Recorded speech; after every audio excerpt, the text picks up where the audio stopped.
फिरौन के बारे में तो आप सब जानते होंगे। बाइबल के मुताबिक फिरौन की फौज पानी में डूबकर तबाह हो गई थी, पर फिरौन बच गया था। तो क्या फिरौन पानी में डूबकर नहीं मरा था? आइए कुरान के इसी मौजज़े पर गौर करते हैं। 1881 दर अल बहरी में 50 हनूक शुदा ममीज मिलती हैं, जो कि इजिप्शियन रूलर्स और बुजुर्गों की थीं। इन 50 ममीज में से एक ममी अपने वक्त के मशहूर तरीन फिरौन की थी, रामेसेस II की। रामेसेस II के बारे में कहा जाता है कि ये मूसा अलैहिस्सलाम के दौर का फिरौन था। पूरी एक सदी के बाद फ्रांस ने इरादा किया कि इस ममी पे तहकीक की जाए। फिरौन की इस ममी को इजिप्ट से फ्रांस शिफ्ट किया गया और फ्रांस शिफ्ट करने के लिए इसका पासपोर्ट तक बनाया गया और फिर फ्रांस में इसका इस्तकबाल किसी बादशाह की तरह किया गया, जैसे कि कोई जिंदा फिरौन हो। फ्रांस के रिसर्च लैब में इस पर तहकीक की गई, जिसकी टीम को डॉक्टर मॉरिस बुकेला लीड कर रहे थे। उन्होंने जब फिरौन के 3000 साल पुराने जिस्म पर तहकीक की तो उन्हें उसके जिस्म पे समुद्री नमक के निशान मिले, जो कि इस बात का सबूत थी कि फिरौन समंदर में डूब के मरा होगा, जो कि बहुत हैरान कुन था, क्योंकि बाइबल इसके बिल्कुल बरक्स बोलती है। क्योंकि बाइबल के मुताबिक फिरौन की फौज पानी में डूब के मर गई थी, लेकिन फिरौन बच गया था। लेकिन जो दूसरी बात डॉक्टर मॉरिस को परेशान कर रही थी वो ये थी कि अगर फिरौन डूब के मरा था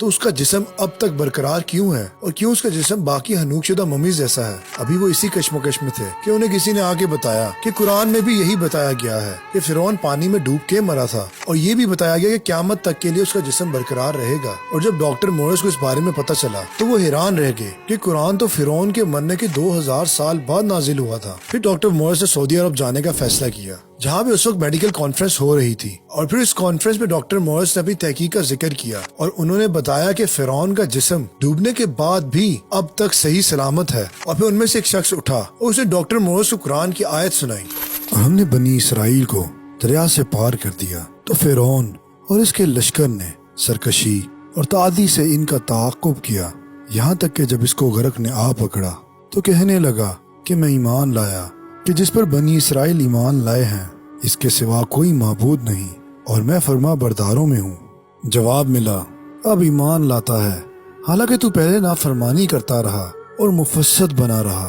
तो आज हम तेरे बदन को दरिया से निकालेंगे ताकि तू पिछलों के लिए इबरत हो, और बहुत से लोग हमारी निशानियों से बेखबर हैं। डॉक्टर मॉरिस इस आयत को सुनने के बाद इतना एक्साइटेड हो गए कि वो भरे मजमे के सामने खड़े हो गए और ऊंची आवाज में कहने लगे कि मैं मुसलमान होता हूँ और इस कुरान पर यकीन रखता हूँ। अल्लाह अकबर। बेशक अल्लाह ताला कुरान में फरमाता है, हम अनकरीब एतराफ में भी और खुद इनकी जात में भी निशानियां दिखाएंगे, यहाँ तक कि इन पे हक वाज़े हो जाएगा और ये चिल्ला उठेंगे कि कुरान हक है। क्या तुमको ये काफी नहीं कि तुम्हारा परवरदिगार हर चीज से वाकिफ है? अल्लाह अकबर। इसीलिए हम कहते हैं गौर करें, क्योंकि गौर करने वालों के लिए निशानियां हैं।